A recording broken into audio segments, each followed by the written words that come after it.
Imagine for a second that you are buying this massive piece of heavy industrial machinery. Like a bulldozer or a crane or something? Yeah, exactly, like a huge bulldozer. Right. And the motor is perfectly tuned, the chassis is practically indestructible, fuel efficiency is just unmatched. So like a good deal so far. Right. But there is a glaring, almost absurd catch written into the contract. Uh-oh. Yeah.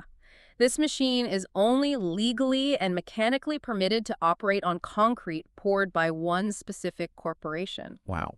If you roll it onto asphalt laid by literally anyone else, the engine immobilizer kicks in and the machine simply refuses to run. Which is crazy. I mean, Yeah. in the physical world, nobody would ever tolerate that level of vendor lock-in. No, absolutely not.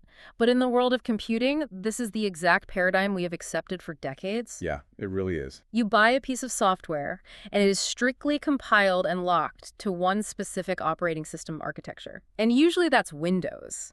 If you try to execute that binary on Linux, it's entirely useless. It's like the bulldozer hitting the wrong asphalt. And, software compatibility has historically functioned as the ultimate moat for tech monopolies. The ultimate walled garden. Exactly. It creates this walled garden where the friction of migrating to an alternative operating system is simply too high. Yeah. I mean, users won't leave Windows because their critical applications won't run. Yeah. And developers won't write native Linux applications because the user base isn't large enough to justify those development costs. It's a total catch-22. It is. And it's kept the desktop computing landscape largely static for a very long time. Which brings us directly to the focus of today's deep dive. We are looking at a really fascinating case published by SpiralSeekr in April 2026, and it's titled Valve's Proton Compatibility Layer and its Impact on Linux. It's a great article. Really digs into the mechanics. It does. And the mission for our analysis today is to map out how Valve, a company fundamentally known for digital distribution in video games, inadvertently architected a bridge that bypassed this entire walled garden paradigm. Yeah. They managed to build a translation layer so efficient that it fundamentally decoupled Windows-exclusive software from the Windows operating system itself. Okay, let's unpack this because we really need to start with the foundational architecture of the specific tool Valve shipped back in 2018 to make all of this possible. Right, so that tool is the Proton compatibility layer. Proton. Yep, Proton. And to understand its mechanics, we first have to look at its underlying DNA. Because Proton wasn't just built in a vacuum. No, it came from somewhere. Yeah, it is essentially a highly customized, supercharged fork of Wine. And for those familiar with Linux history, Wine, which famously stands for Wine is not an emulator, has been the community standard for attempting to run Windows executables on Linux for years. Decades, really. But standard Wine often struggled with the immense complexity of modern 3D rendering APIs. Right. What Valve did was they forked that code base and tightly integrated specialized modern translation components, the most notable ones being DXVK and VKD3D-Proton. So rather than thinking of this like a traditional software emulator that has to spin up a whole virtualized hardware environment, I think a better mental model here is a high-performance metric to imperial socket adapter. Oh, I like that analogy. Yeah, because when you use an adapter on a socket wrench, you aren't changing the engine. Right. And you aren't changing the mechanic applying the force. You are simply altering the shape of the interface so the torque transfers instantly and seamlessly. Exactly. In this scenario, the Windows software is outputting standard Microsoft Graphics API calls, so DirectX 9, 10, 11, or 12. Right. But the Linux operating system and the graphics card running under it is primed to receive Vulcan API calls. So Proton sits right at that interface. It's mapping the DirectX draw calls into equivalent Vulcan commands in real time. And what's fascinating here is the sheer efficiency of that mapping process. Yeah, explain that, because that's the tricky part. Well, the reason an emulator is so incredibly taxing on a CPU is that it has to translate instructions across entirely different hardware architectures. Like trying to speak French and English at the same time. Right, like translating a PowerPC instruction into a by86 instruction, it takes a lot of processing power. But Proton isn't doing that. No, Proton isn't doing that at all. The underlying physical processor is the exact same by86 architecture. The software is executing at native processor speeds. Okay, so the only thing being intercepted and rerouted are the application programming interface calls. Exactly. And because Vulkan and modern iterations of DirectX, like DX12, are both low-level explicit graphics APIs, their core philosophies are actually quite similar. So they speak a similar dialect, in a way. Yeah, pretty much. Yeah. DXVK and VKD3D-Proton are able to map those memory allocation and draw call commands almost one-to-one. Without having to spin up massive computational overhead. Exactly. I am struggling with the latency math here, though. Oh, so? Well, even with low-level API similarities, translating millions of DirectX draw calls into Vulcan frame by frame inherently introduces a computational middleman, right? In theory, yes. I mean, we are talking about modern rendering pipelines executing millions of calculations per second. In a typical software stack, injecting a translation layer right at the graphics API level should result in a massive CPU bottleneck. It absolutely should. So how are they avoiding the kind of frame pacing issues and latency spikes that usually plague these translation attempts? Well, they avoid it by shifting the paradigm from translation to pure API wrapping. API wrapping, yeah. Okay. DXVK, for instance, isn't pausing the CPU to analyze and reinterpret a DirectX 11 command. It's not translating on the fly like a UN translator? No, not really. It is essentially functioning as a dynamic link library, a DLL file at the game loads, thinking it's the native DirectX library. Oh, wow. So it tricks the game. Exactly. When the game sends a command to that DLL, DXVK immediately issues the pre-mapped Vulcan equivalent directly to the Linux graphics driver. So it bypasses the need for algorithmic translation entirely. Right. It acts purely as a routing switchboard. That's brilliant. It really is. And this implementation places the burden of compatibility entirely on the Proton layer, meaning developers don't have to touch a single line of their original Windows C++ code. So the software genuinely believes it is running in a native Windows environment. 100%. That technical achievement alone is remarkable, but just having an open-source GitHub repository with a highly efficient compatibility layer wasn't enough to move the needle on global Linux adoption. No, definitely not. I mean, the engineering existed in 2018, but it required a massive, unavoidable catalyst to mature into something seamless. And that catalyst wasn't a software mandate. It was the reality of physical hardware manufacturing. Yes. In February 2022, Valve released the Steam Deck. And for anyone who hasn't tracked the hardware space closely, the Steam Deck is a handheld form factor PC. It's built on an AMD APU, and it's designed to play the entire Steam catalog natively on the go. But the critical variable here is the operating system. Right. It runs on SteamOS 3.0. Which is an immutable OS built on the Arch Linux distribution. And designing the Steam Deck around an immutable Arch Linux foundation was a highly calculated systems engineering choice, right? Oh, absolutely. In a standard Linux desktop environment, the user has root access to modify the core system files.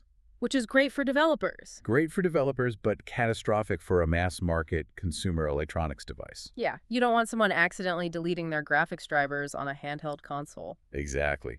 By making the root file system immutable, or read-only, Valve ensured that system updates happen atomically. Meaning the device downloads complete perfect image of the new OS, applies it to a secondary partition, and then just reboots into it. Right. And if anything fails, it seamlessly rolls back. It gives a sophisticated Linux environment the unbreakable stability of a traditional console appliance. But the business strategy underlying that choice is where the real leverage comes into play. Yeah, because Valve is running a digital storefront selling thousands of PC games compiled for Windows. Right. If they want to release a piece of handheld hardware, they face an immediate bottleneck. Licensing Microsoft Windows for millions of devices destroys their hardware profit margins. Not to mention, the Windows desktop environment is a resource-heavy background process nightmare for a battery-constrained device with a 7-inch touchscreen. Oh yeah, Windows would chew through that battery in no time. Mm-hmm. So Valve essentially had to use Linux. But because they use Linux, none of the software they actually sell would natively execute on their own hardware. Exactly. They engineered themselves into a corner where failure was just not an option. Yeah, Valve couldn't rely on third-party developers to suddenly finance native Linux ports for their massive back catalogs. No, developers aren't going to spend millions porting games from 10 years ago to Linux. So the financial incentive structure forced Valve to make their compatibility layer flawless. They had a unified hardware target, the specific AMD architecture of the Steam Deck, and a hard manufacturing deadline. Right. They directed immense engineering resources at Proton because the commercial viability of their new hardware division entirely depended on tricking Windows software into running natively on Arch Linux without the user ever noticing the translation. And that hard deadline forced them to confront technical hurdles that had fundamentally broken the Linux gaming experience for decades. Because you can't rely on brute force computational power when your thermal design power is capped at 15 watts. Right, and you were running off a lithium-ion battery. The software had to be surgically precise. It really did. So the first major hurdle they had to solve was real-time Shader Compilation Stutter, which is a notorious issue when moving from DirectX to Vulcan. Yeah, and to clarify the mechanics of that stutter, we have to look at how modern graphics APIs handle pipeline state objects, or PSOs. Oh, okay. A shader dictates how light, shadows, and textures render on a given object. Right. DirectX is relatively forgiving. It allows the game to compile these shaders on the fly as they appear on screen. So it just figures it out as it goes. Pretty much. Vulkan, however, is a much more explicit API. It requires the graphics pipeline state to be known and compiled ahead of time. When Proton maps a DirectX game to Vulkan on the fly, the Linux system suddenly encounters a new lighting effect, realizes it doesn't have the Vulkan PSO compiled, and the CPU has to halt the entire rendering thread to compile it. Which results in the game physically freezing for a fraction of a second every time a new visual effect loads into memory. Exactly. In a fast-paced rendering environment, that kind of micro-stutter is completely unacceptable. You can't play a game like that. No, it ruins the experience entirely.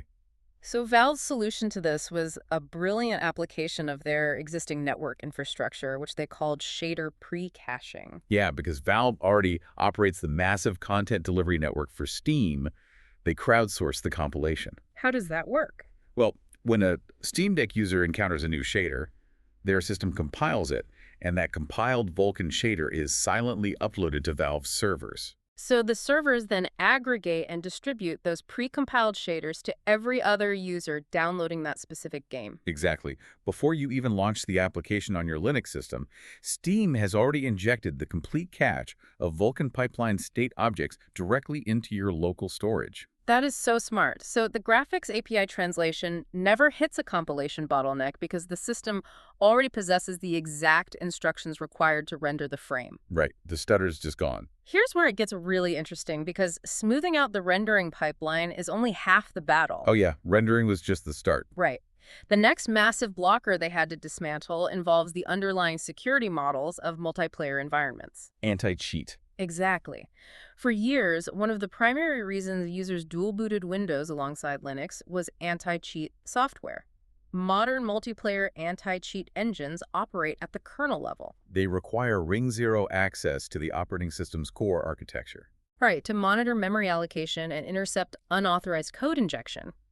But to an engine like BattleEye, Proton's behavior, intercepting API calls and actively mapping them to a different library in real time, looks functionally identical to a malicious wall hack. Yeah, or an aimbot injecting unauthorized DLLs into the game's memory space. Right, so the security heuristic behaves exactly as it was designed to. It detects an unauthorized middleman manipulating the application's memory environment, assumes the client is compromised, and instantly issues a server ban. Which is a huge problem. And you cannot solve this with a clever software workaround, right? Because bypassing kernel-level security is the literal definition of creating a vulnerability. Exactly. Any attempt to obfuscate Proton's translation from the anti-cheat engine would simply trigger a broader security arms race. So the solution had to be diplomatic, not just technical. Valve had to approach the security vendors directly. Yeah, they collaborated with Epic Games, who maintains the easy anti-cheat engine, and the developers behind BattleEye. They had to provide these vendors with deep structural access to Proton so the security software could cryptographically verify the integrity of the translation layer. So they basically said, hey, look under the hood, we aren't cheating. Right.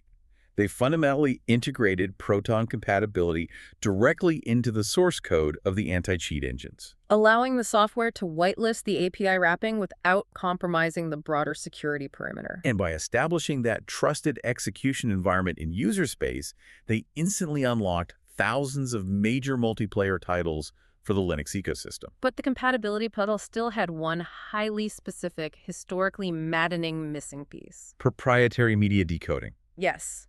A game's rendering pipeline might work flawlessly, and the anti-cheat might be perfectly satisfied.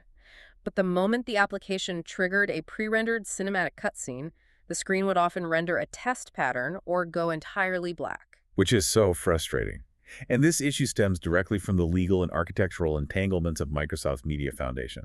Because many developers utilize proprietary closed-source Windows codecs to encode their in-game video files. Right, relying on the fact that those decoders are baked natively into the Windows OS. But Proton, as an open-source project, cannot legally distribute proprietary Microsoft binaries to decode those specific media formats. No, that would be a massive copyright violation. So when the game calls for the Windows Media Foundation to play a cutscene, the Linux environment has absolutely no legal or technical mechanism to parse the encoded data. To circumvent this without violating intellectual property law, Valve's engineering teams constructed highly complex, open-source bridging mechanisms within Proton. Okay, how does that bridge work? Well, when the software issues a call to the proprietary Windows Media Foundation API, Proton intercepts the request and instantly redirects the data stream to an equivalent legally open-source media decoding framework. Like GStreamer. Exactly, like GStreamer, which runs natively on Linux.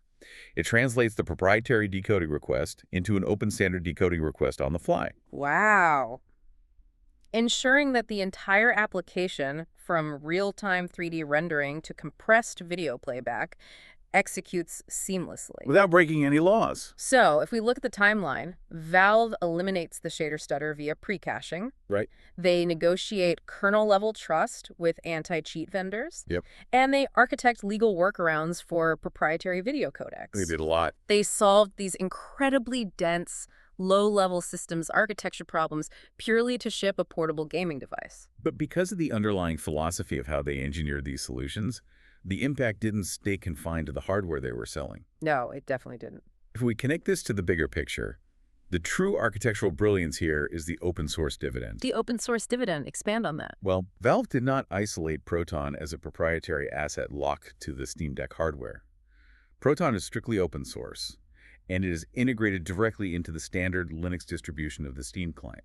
So that means every single optimization, every API mapping efficiency, and every anti-cheat whitelist negotiated for their commercial hardware instantly propagated outward To the entire Linux desktop ecosystem. Wow. So whether you are compiling code on Fedora, running a server on Ubuntu, or utilizing Arch Linux on a custom desktop, your operating system suddenly inherited the ability to natively execute thousands of complex Windows binaries without any additional configuration. It's huge, but this influx of software viability also forced the underlying Linux infrastructure to rapidly mature. Oh, because a translation layer like DXVK is entirely reliant on the capability of the physical graphics drivers sitting beneath it. Exactly. If the Linux Vulcan drivers are inefficient, the entire Proton pipeline bottlenecks at the hardware level. And the acceleration of open-source driver maturation is perhaps the most critical secondary benefit of this entire endeavor, right? It absolutely is. Historically, open-source Linux graphics drivers lagged significantly behind proprietary Windows drivers in terms of raw execution speed and feature implementation.